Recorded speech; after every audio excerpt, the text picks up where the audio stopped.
Hi everyone, welcome back. No, this isn't my latest abstract painting.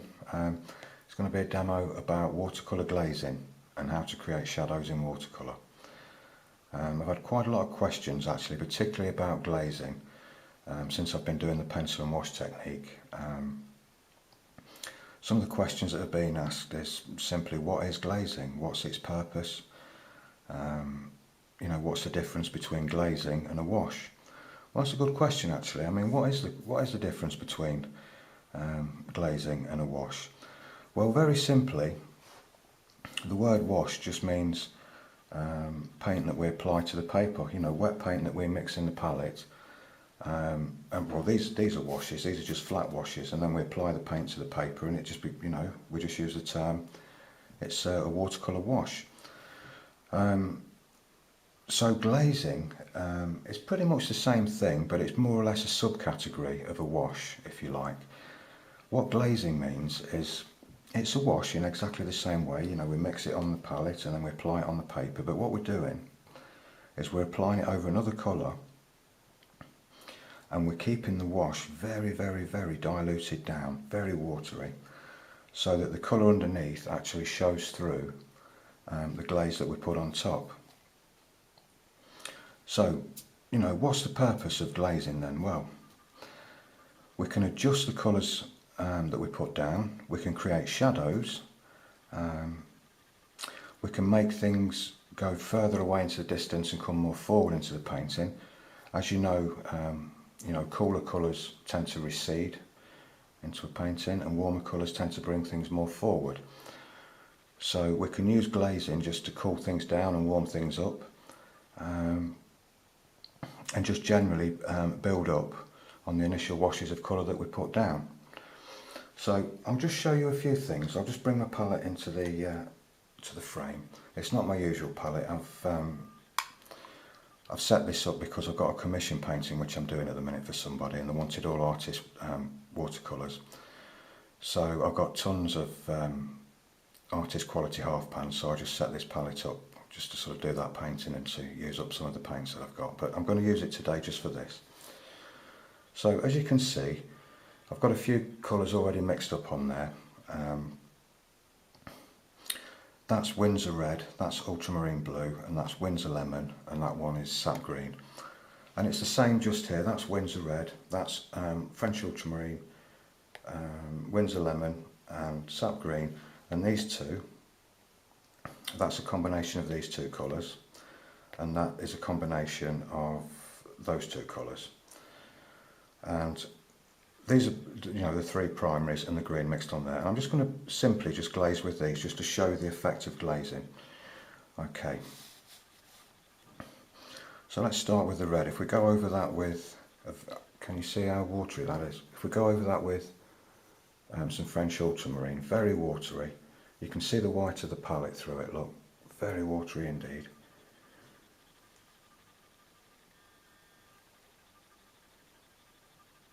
I hope that's going to pick up on camera because it is very light. I mean, the camera might make it look even darker. I don't know the effect that it's going to have. But I'll let this dry anyway, and then we can come back to it at the end. So as you can see, it's not really made a lot of difference. It's just very slightly tinted, the red. Now if I just wash my brush out, I mean it's sort of cooled the red down a bit and added sort of a purple tinge to it. Now I'm going to use a little bit of the Windsor Lemon, put that next to it. It's kind of obvious what's going to happen there, it's going to go a little bit more orange, isn't it? So we'll leave that on there to dry. I'll go over with the green.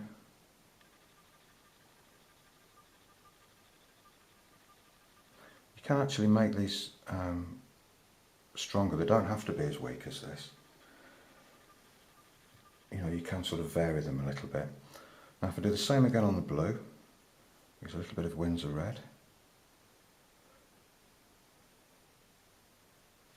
I'll just add a touch more to that because it's a little bit on the weak side. Let me just put a bit more water in there. Let's just see what. That's better. I Gives a lovely sort of purple colour. Very similar to this, which is just those two colours mixed together. Oh dear, I didn't wash my brush. So this was Windsor yellow, but it's going to be more like orange now. Well, that's not too bad. I'll just put a glaze over there. So you can see the principle of it straight away. You can still see the granulation showing through. You know, it's not completely washed over the colour and changed its appearance dramatically. It's only just sort of tinted it and glazed it, just very slightly, just to adjust it. Oops, put some green on there as well.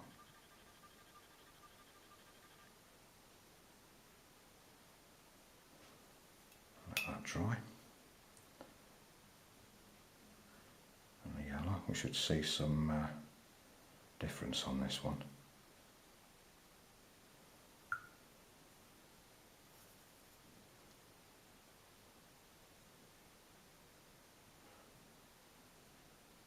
It's always a good idea to try and use transparent colours for glazing as well, because you know, obviously the opaque colours are going to sort of blot out the underpainting a little bit more. But if you do use opaque colours or semi-opaque colours, just water them down well and they do still work okay.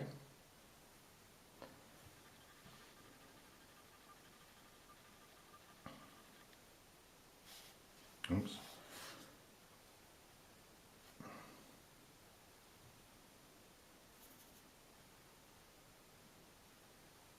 These washes are actually getting thinner as I go along because I keep dipping my brush in the water to clean it out and just watering the paint down as I go along. Just add a touch more yellow to that. Touch more. Not much effect there with the yellow. Just looking through the viewfinder just to see if you can actually see the difference of how you can actually, you know, adjust these colours. Glazing to me is a very important part of the technique that I use, particularly for pencil and wash technique, because I'm actually tinting the graphite that I'm going over, and yet still allowing it to show through, you know, still allowing the drawing to show through, you know, without losing the detail and everything. So a lot of people don't tend to use glazes too much. I don't see a lot of people using it very often. You know, sort of modern day watercolour painting is more about sort of wet into wet techniques and just sort of putting one sort of flat wash down. And maybe just going over it once with something. But I remember when I first started painting, I used to look at the old sort of Victorian style landscapes, you know, from the 1800s to the early 1900s, and I used to think, how is that done? Because they don't look like, you know, modern day paintings of today. In fact, some of them even look like oil paintings. It's sort of, you know, hard to tell. And I used to wonder for years how they used to, you know, get that really nice sort of lifelike effect in the landscapes. And I found out it's glazing. They you know, use a lot of glazing. They also used to use a lot of white paint as well, but still the process was the same. They used to build the washes up in very light layers, well, glazes, you know, until they achieved the effects that they want. And it can give a really nice lifelike appearance. It's not without its problems. I mean, you can, you know, have disasters with it, particularly if you're sort of glazing an entire foreground or, you know, entire background of trees or something. You know, if you get the colour wrong, it could destroy the painting. But on the other hand, when you get it right, it can actually make the painting. It can really do wonders for your work. So it's one of the methods, you know, I particularly like to use. That's very weak, that is. You can hardly see that there, but right, okay. I'll just give that a minute to dry and then I'll come back. Right, okay, so that's all nice and dry now. I did actually watch the video back, and I noticed that these colours are actually coming out very dark on camera. Now they've dried, they've lightened off a little bit, but they're still coming across fairly dark, so you've just got to imagine that in real life these actually look a little bit lighter than they actually are. Right, so now they're nice and dry, I've made this little viewfinder out of a scrap piece of paper. And what I'm going to do is just isolate some of these colours so that you can actually see the effect that the glazes have had, because it's very hard to tell when you look at this. It's so distracting, isn't it? I mean, it looks like, you know, my first attempt at, I don't know, abstract or something. It's kind of all looking too busy. So what we'll do, we'll isolate some of the colours and we'll just see the effect that it's had. So for example, if we start with the green, what colour was that one? That was the blue, wasn't it, that one, yeah. So if we start with that, and I can still just see, I hope this is picking up on camera, let me bring that closer to you and you'll be able to see. There we go. So you can see that that there was the original green. Now if that was in a scenario of a landscape painting, for example, and that was too vibrant, just by going over it with a little bit of blue, just lightly tinting it, it's just made it a little bit more neutral and just kind of softened it off a little bit. Yes, it's increased the tone a little bit, but you know, you could make that glaze a lot lighter, you know, if that bothered you. But generally glazing will increase the tone just very, very slightly, but not that dramatically that it's going to ruin a painting or anything. And the same there. If we notice the green, the original green on this side, where we've glazed over it with the red, that's really kind of neutralised it and gave it a nice, subtle, even sort of slightly warm effect. You know, it really does look nice. If we look at some of the more subtle colours, like this sort of neutral purple colour, where we've gone over it with, let's say, the blue, for example. I mean, again, if you were using that sort of purple colour, the original purple colour that was, you know, that's on the sides there, say you use that in a mountain landscape and you made your mountains a little bit too purple, by just glazing over them with a light blue, can just make them look a little bit more natural and just knock them back a little bit more in the distance. Doesn't look much, but when you actually do this in the scenario of a landscape painting, it can have quite a dramatic effect. And if we go there as well, that's the original purple. And then just that light glaze of yellow has almost just warmed that up and gave it a nice light brown sort of tint. And if we isolate that completely, if I just bring in a little bit of kitchen paper there, isolate that completely, the purple, and we just look at the tint in its own right. It's still purple, isn't it? But it's not, you know, the purple that it was. It's just gently altered it. If we go on to one of the more warmer colours, let's look at the Windsor Red. Let's put it on there. You can see there that the Windsor Red is quite a fiery, vibrant colour. But just by going over it with, that was the green, I think, yeah. Just by going over it with the green, it's just tamed it down a little bit. And again, if I put the kitchen towel over there, so we're just looking at the tinted colour, you wouldn't say that's green, you'd still say it's red, but it's a very subtle, muted red. So by applying glazes over some of the colours that you get wrong in your pictures, you know, to make them more muted and more subtle, you know, it can save your paintings. And again, we've got the yellow there that we put in. I mean, obviously that's going to be more orange. And then cooled it down a little bit with the blue.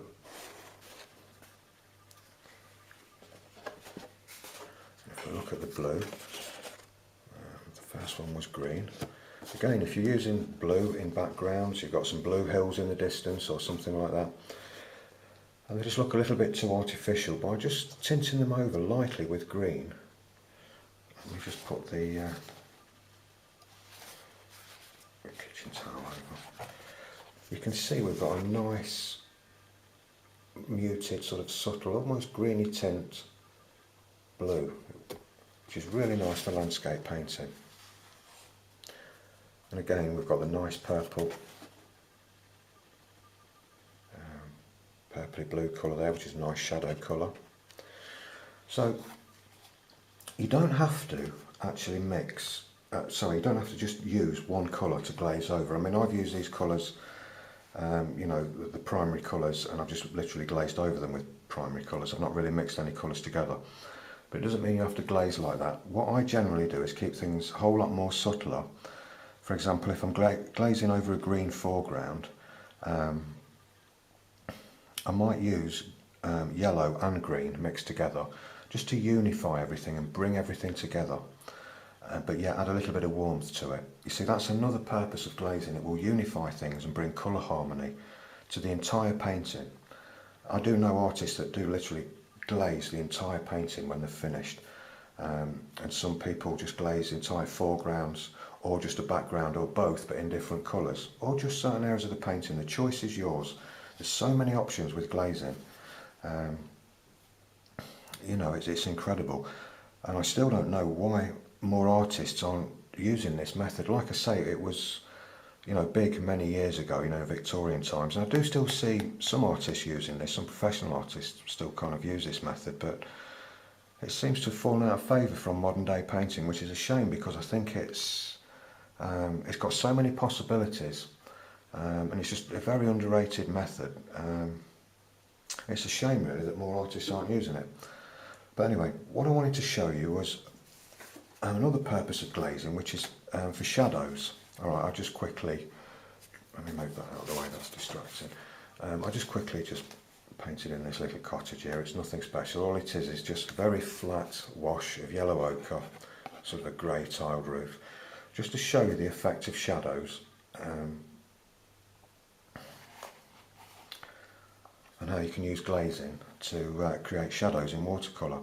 Now, how I create shadows generally is I use two colours, but I vary the two colours that I use. And what I mean by that is I always use a warm colour and a cool colour. So in this case, if I use Windsor Red and French Ultramarine and I mix those two together, I'm going to get something like that, sort of a purple colour, purpley grey colour. Now that's a lovely shadow colour for a sunny foreground. You know, it's a warm shadow colour. Whereas on the other hand, if I wanted to create a more distant shadow, maybe it's a winter landscape as well, I could use the same colour, but just add a touch more blue to it. That's a bit too blue. That's gone way too dark, but I'll add some more water to this in a minute.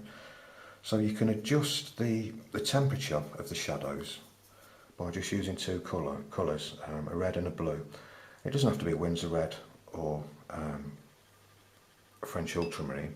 More often than not, I use things like burnt sienna and cerulean blue, or cerulean blue with cadmium red or something like that. That still looks a little bit purple, doesn't it? Touch more blue in that. And we're starting to get a little bit cooler there. So I could use that colour straight over the side of that building to create a shadow. And what it's doing is glazing over the yellow ochre in a very natural way. Obviously we'd get, so I just put the palette down, just going to tilt that around. Obviously we get a cast shadow, which would be falling on the ground just here. Whatever colour you painted the ground, it would make no difference. I'd still use that colour just to create a shadow, and also under the eaves there. And to me that's a very natural looking shadow, and that's what I tend to use for most of my landscape paintings, well, for watercolour painting in general in fact. But I do vary the colours, you know, from warm to cool, blue to red and things like that. So if you play around with blues and reds, not, you know, they don't have to be primary reds, you can use things like burnt sienna, burnt umber, things like that. And play around with the blues that you've got on your palette and just keep varying them. You can get some lovely shadow colours. which are perfect for glazing. And not only that, if you keep them thinner than that, you can actually use them as glazes in their own right, not necessarily for shadows, but just for toning things down a little bit. So that's generally what I use for shadows. So if, like me, you've got a bit of a stack of watercolour paintings that are sort of not too good, you know, some of them are failures, why don't you get them out and have a go at glazing on them? You know, you've got nothing to lose. If they're ruined anyway, glazing might actually save them. You know, do a swatch chart like this and just play around with the colours and see what happens. Because I think you'll find that if you're like me and your approach to watercolour painting is kind of building up slowly, taking it steady. I mean, I've tried that kind of fast, loose, impressionistic style. I just can't get results with it. It just doesn't suit me. I'm more sort of steady and methodical, I guess. So if you're like that and you've not been getting the results that you want, and you're thinking that maybe some of your washes are looking a little bit flat and you've not got much definition between foregrounds and backgrounds, glazing is definitely the way to go. So yeah, have a go at that and see how you go. So I hope that's been helpful to you. I hope that's answered some of the questions that I've had. So yeah, thanks very much for viewing, and I'll see you next time. Bye for now.